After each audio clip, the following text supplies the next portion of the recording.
Bank of Baroda की तरफ से बोल रहा हूँ। मैंने आप लोगों का फोन को रिजर्व कर लिया बैंक ऑफ बड़ौदा ने 371 रुपया ना पैसा के लिए।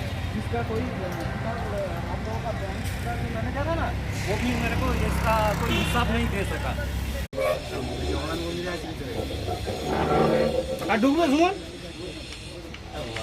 डूबे अम्मा के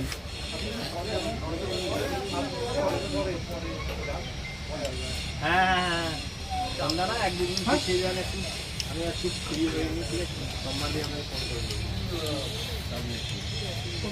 ও যা আছে প্রথমত নিয়ে আসি।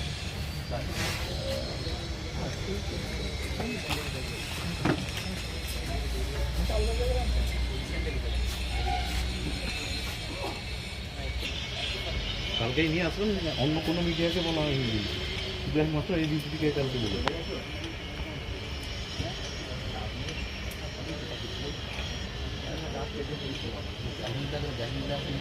না কোনো মিডিয়াকে বলেনি তো, একমাত্র এবিপিকে বলেছে কালকে।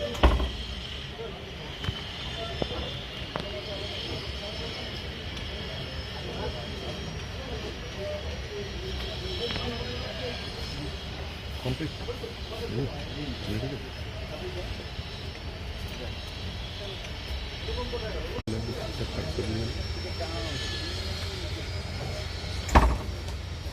আস্তে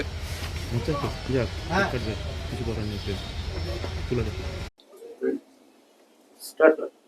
আমি বলছি, আপনি তো পরিদর্শন করলেন, এখনো পর্যন্ত প্রস্তুতি কতটা? জয় জগন্নাথ।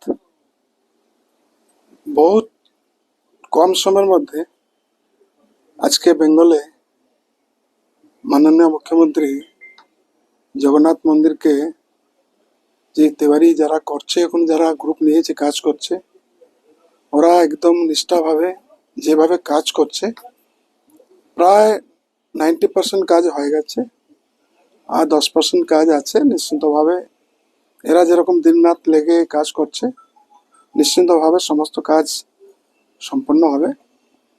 সম্পন্ন হওয়ার পরে আমাদের যে বিধিবিধান আছে জগন্নাথ মন্দিরের বিধিবিধান, ওই বিধিবিধানের সমস্ত পুজো অর্চনা ভোগ সেভাবে করা যাবে। তো প্রাণ প্রতিষ্ঠা নিয়ে আপনাদের বক্তব্য কি? মানে কিভাবে প্রাণ প্রতিষ্ঠা করা হবে বা কি কি পদ্ধতি মেনে করা হবে? যেভাবে জগন্নাথের যা পরম্পরা আছে, জগন্নাথের যা নীতি নিয়ম আছে, সেইভাবে আমরা প্রাণ প্রতিষ্ঠা করব। আর মূর্তি কি সেই একইভাবে নিম কাঠেরই তৈরি হবে? হ্যাঁ, নিম কাঠে, দারুব্রহ্ম কাঠ। এখন জগন্নাথ তেওয়ারি হচ্ছে, এখানে আমাদের পাথরে মার্বেলে ঠাকুর, বড় ঠাকুর বসে আছেন।